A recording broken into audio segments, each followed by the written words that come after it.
I remember the exact moment my life split into before and after. I was standing in my small kitchen, the one with the chipped countertop I'd learned to love over 30 years, making tea the way I always did. My daughter Sarah called, and her voice had that breathless quality I hadn't heard since she was a little girl opening Christmas presents. "Mom, it happened! The sale went through. Richard's company, the buyout, everything.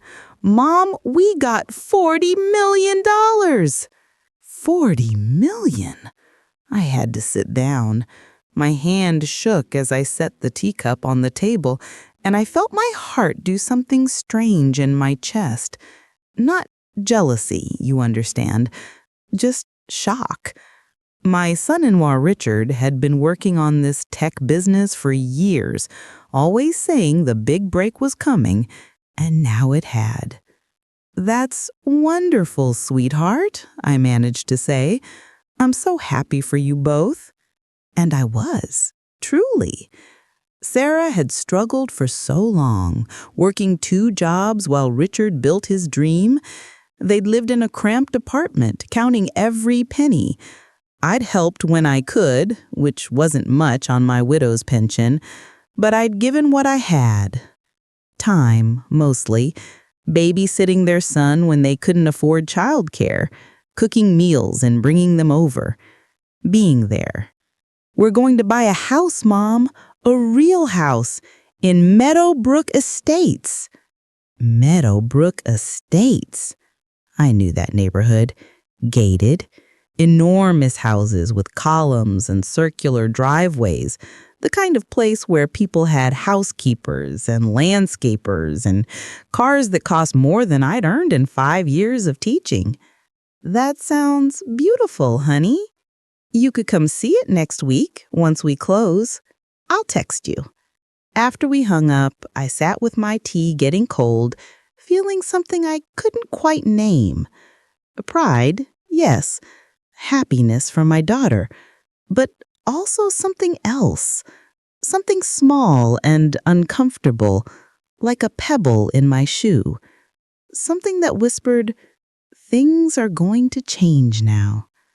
I didn't know how right that whisper was. The changes started small. Sarah stopped answering my calls as quickly. When she did call back, I could hear the distraction in her voice, like she was doing 3 other things while talking to me.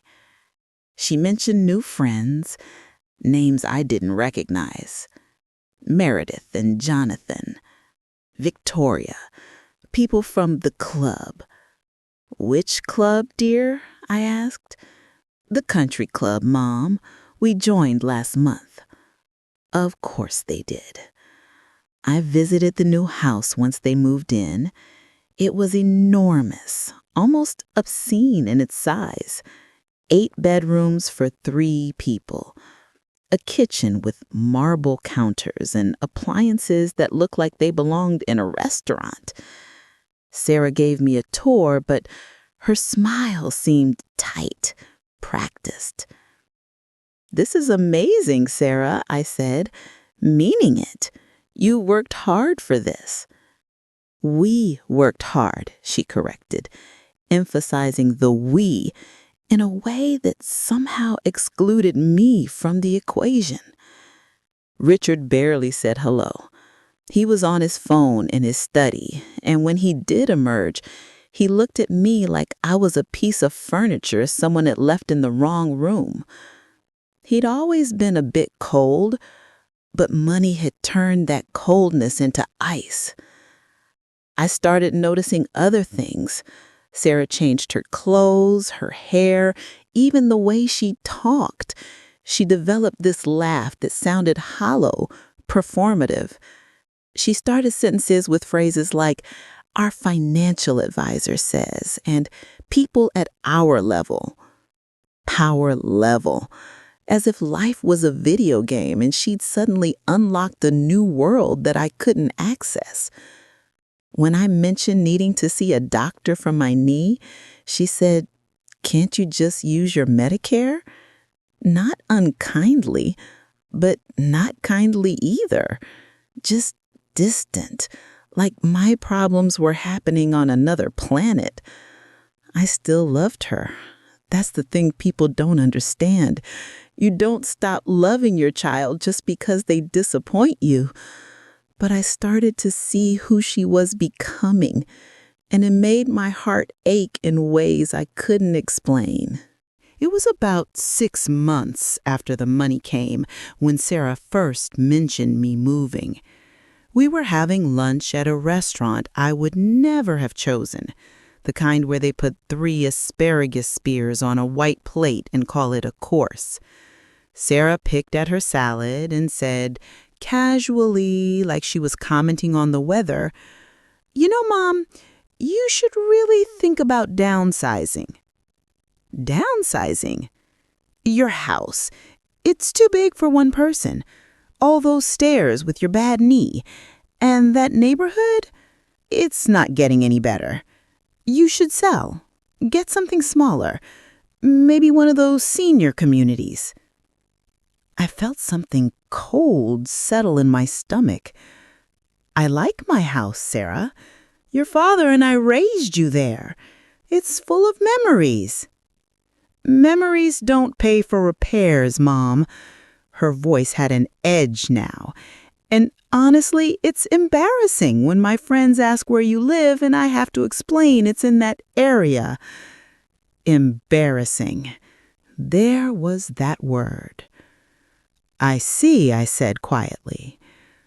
Over the next weeks, the suggestions became pressure. Richard joined in, always with that condescending smile. "We're just thinking of your well-being, Ruth. At your age, you need to be practical." At my age, I was 68, not ancient. Then came the papers. Sarah brought them to my house one afternoon, a thick stack held together with a binder clip. She set them on my kitchen table, the same table where I taught her to do fractions, where we'd make Christmas cookies every December for 20 years. "What's this?" I asked. "Just some documents, power of attorney stuff mostly. It would make things so much easier if I could handle your accounts, especially as you get older. And there's a form to list your house with a realtor. I found someone who specializes in quick sales." She slid a pen across the table toward me. I didn't touch it. Instead, I pulled the papers closer and started reading, really reading. Sarah shifted in her chair, impatient. "Mom, you don't need to read every word. It's standard stuff." But I did read every word.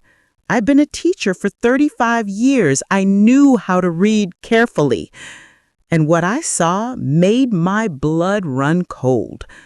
The power of attorney was broad, giving Sarah complete control over my bank accounts, my pension, everything. The real estate form authorized her to sell my house and directed any proceeds into an account she controlled for my care. "Sarah," I said slowly, "this isn't standard. This gives you everything. It's for your protection, Mom." "Is it? Or is it because you're ashamed of where I live, because your new friends might drive through my neighborhood?" Her face flushed red. "Don't be dramatic." "I'm not signing these," I said calmly. She stood up so fast her chair scraped against the floor. "Fine, be stubborn, but don't come crying to me when you fall down those stairs and there's nobody to help you." She left without saying goodbye. After that day, things deteriorated quickly. Sarah stopped inviting me to family dinners. When I called to talk to my grandson, she made excuses. "He's at tutoring. He's at a play date. He's busy." Busy? At 8 years old? I tried to give her space, hoping she'd cool down and we could talk rationally. But the space only seemed to harden her resolve. When I did see her, she was different, cold, almost cruel. "You're holding us back. she said once, out of nowhere, when I'd simply asked how she was doing. What? You, living in that house, wearing those clothes, driving that car. Do you know what Victoria said when she saw you drop off those cookies last week? She asked if you were our housekeeper. The hurt must have shown on my face, because Sarah's expression flickered for just a moment, something that might have been guilt. But then it hardened again. I'm not trying to be mean, Mom. I'm just being honest. We're building a life here, and you don't fit into it. Those words, they echoed in my head for days. You don't fit into it. But I stayed calm. I'd learned something in my years of teaching difficult students. When people are cruel, it's usually because they're afraid or ashamed of something in themselves. Sarah wasn't really angry at me. She was afraid her new friends would see where she came from.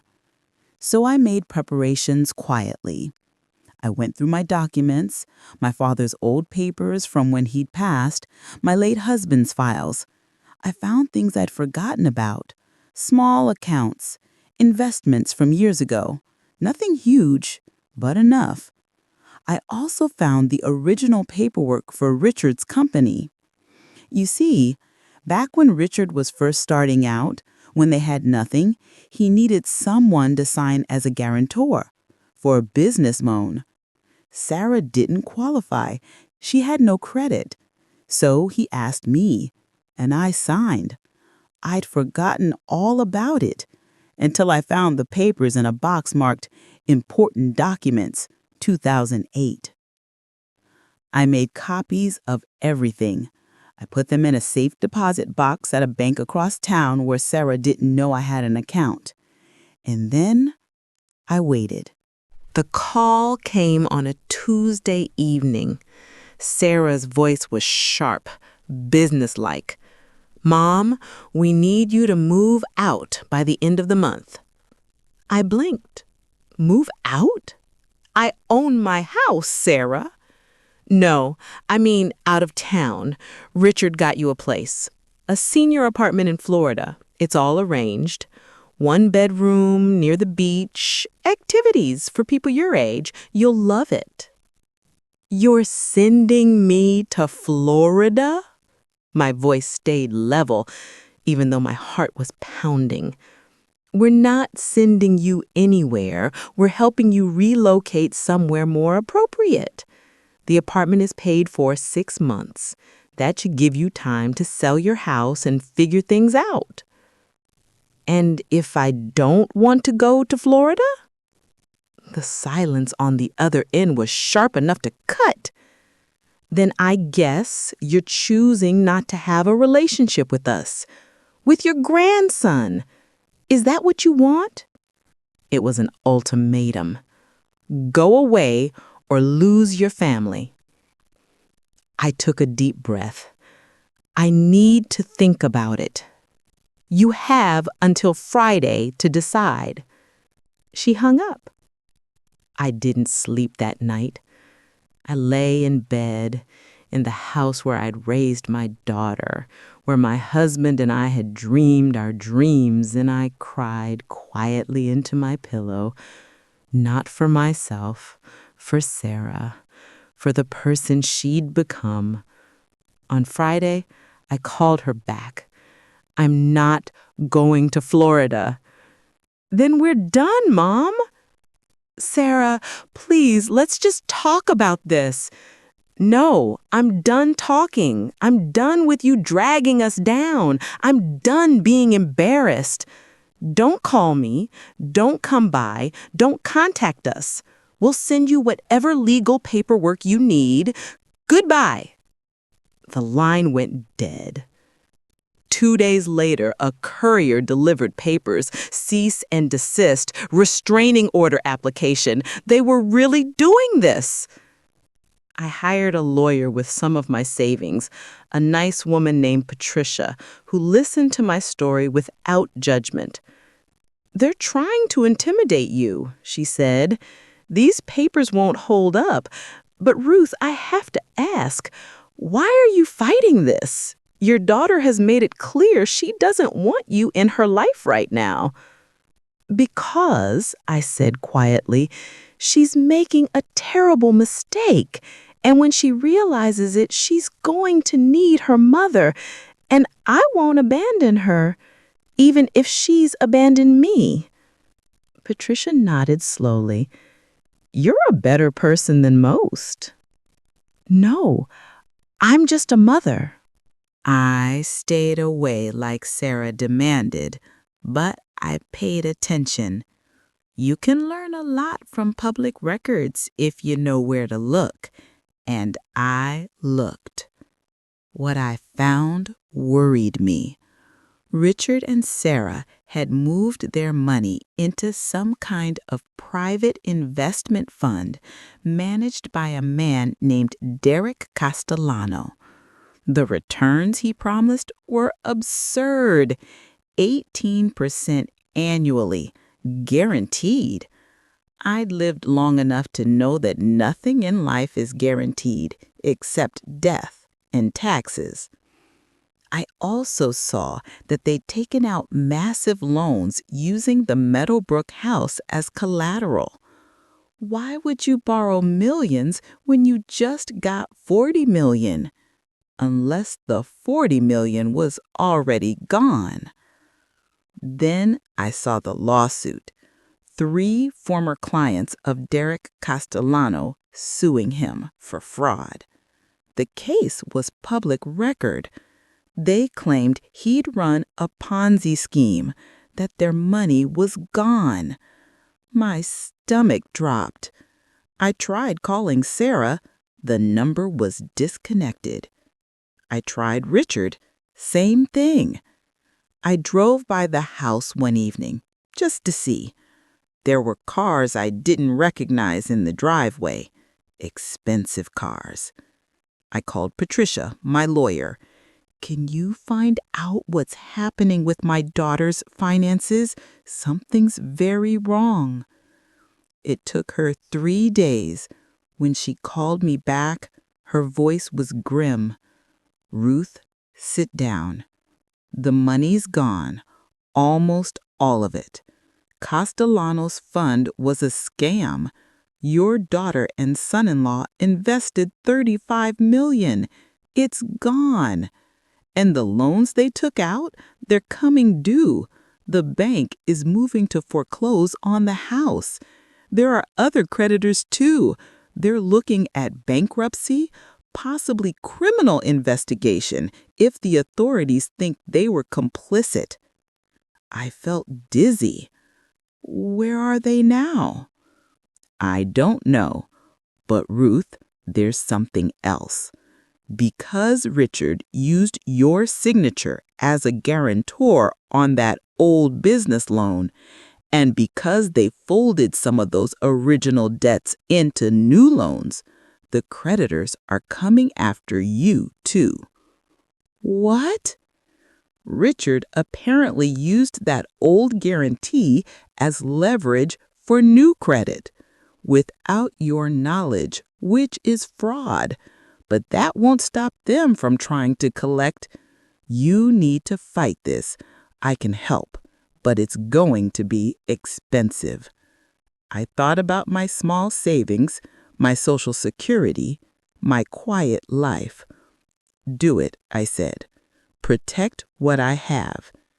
And Patricia, if you can find my daughter, let me know. The call came at 2 a.m, exactly 1 week after Sarah had told me we were done. I almost didn't answer. Unknown number.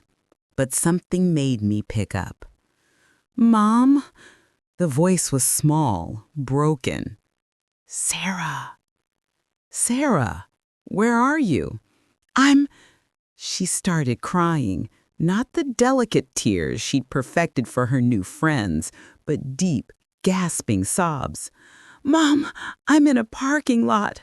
I'm sleeping in my car. We lost everything. The house is gone. Richard left. He just left.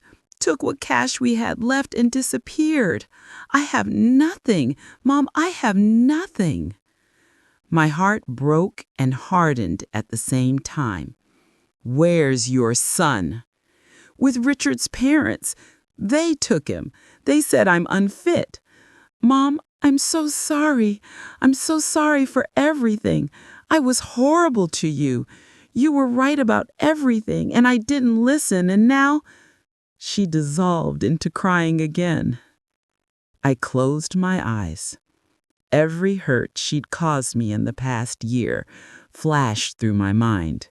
The cruel words, the rejection, the lawyers. I could hang up. I could tell her she'd made her bed and now she had to lie in it.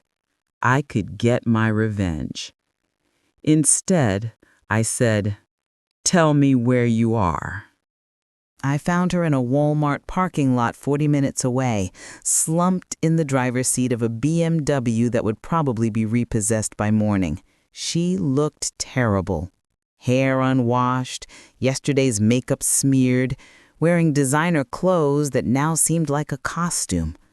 I tapped on the window. She jumped, then saw it was me and started crying again. "Get in my car," I said. "We'll talk." We drove to an all-night diner. I bought her breakfast and coffee. She could barely eat. Her hand shook as she held the mug. "Tell me everything," I said. And she did. The whole story came pouring out. How Richard had been so sure about Castellano. How their new friends had invested too. How the lifestyle had been so expensive, so all-consuming that they'd kept borrowing to maintain it. How the lawsuit had frozen everything. How Richard had panicked and run, taking their last $50,000 from a hidden account. "I didn't know about any of it," she sobbed. "I just signed whatever Richard put in front of me. I was so stupid, Mom, so stupid." I let her finish. Then I said, calmly, "Yes, you were." She looked up, startled by my bluntness. "You were stupid with money, Sarah. But that's not the worst thing you did. You were cruel to me, Sarah. You rejected me. You tried to control me.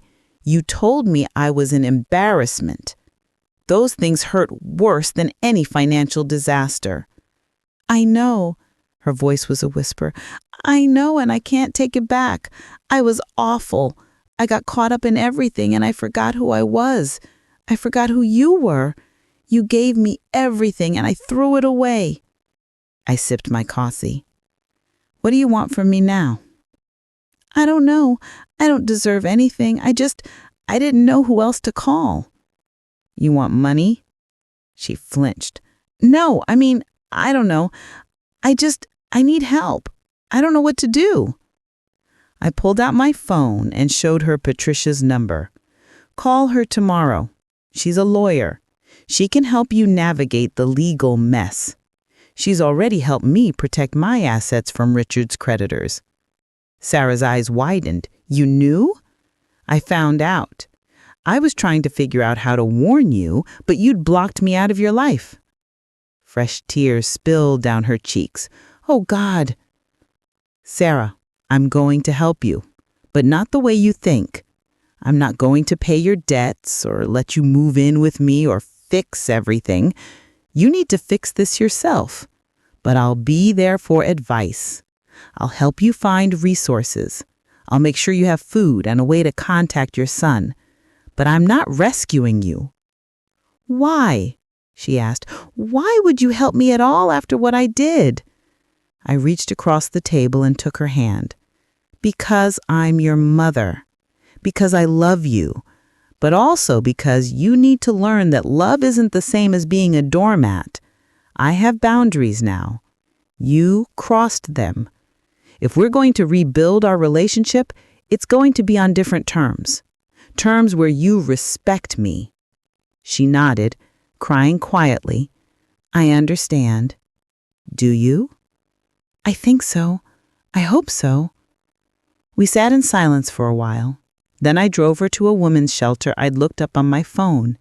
It was clean, safe, and they had resources for women in crisis. She looked terrified, but she got out of the car. "Call me tomorrow," I said, "after you talk to Patricia." "Okay." "Mom?" "Yes." "Thank you. I don't deserve it, but thank you." I drove home slowly, feeling exhausted and sad, but also strangely peaceful. That was 6 months ago. Sarah is rebuilding her life, slowly. She got a job, not a glamorous one. She works retail, something she never thought she'd do with her college degree, but it's honest work, and it pays her rent on a small studio apartment. She's fighting for custody of her son, and I help with that when I can. Not with money, but by being a character witness, by showing up to court dates. Richard was arrested trying to leave the country. He's facing charges. Sarah's cooperating with prosecutors. She comes to my house for dinner sometimes, once a week, usually Thursdays. She brings grocery store flowers and helps me wash the dishes. We don't talk much about the past. We're building something new, something smaller, but real. She apologized properly, eventually, a real apology, not just tears. She looked me in the eye and said, "I was wrong. I hurt you. I'm sorry." And I said, "I forgive you." And I meant it. But forgiveness doesn't mean forgetting. I'm more careful now. I keep my finances to myself. When Sarah asks about my accounts or my plans, I give vague answers and change the subject. She notices, but she doesn't push. She's learning. People ask me sometimes if I'm angry, if I want revenge. The truth is, I don't. Sarah's life fell apart. She lost her marriage, her home, her money, her friends. She's sleeping in a car, turned into starting over from nothing. What more revenge could I want? What I learned from all of this is something I wish I'd understood earlier. Money doesn't just reveal character, it amplifies what's already there. Sarah always had a streak of vanity, of caring too much what others thought. The money just turned the volume up. And when it was gone, she had to face who she'd become. I also learned that you can love someone fiercely and still have boundaries. For years, I thought being a good mother meant sacrificing everything, accepting everything, forgiving everything instantly. But that's not love. That's just letting yourself be used. Real love sometimes means saying no. It means letting people face consequences. It means not rushing in to fix every problem. And I learned that at 68 years old, with my chipped countertops and my small pension and my unfashionable neighborhood, I have something more valuable than $40 million. I have peace. I have integrity. I have myself. Sarah is learning these lessons too, the hard way, and I'm here, not to rescue her, but to walk beside her as she figures it out. That's what real family is, not money or houses or social status. It's showing up. It's being honest. It's loving someone enough to let them fall, and then helping them learn to stand back up on their own. I still make my tea in that old kitchen. I still live in my house full of memories. And now when my phone rings and it's Sarah, I answer it. But I answer it as a woman who knows her worth, who holds her boundaries and who loves herself enough to not need anyone's approval, not even my daughter's. And that, I've found, makes all the difference.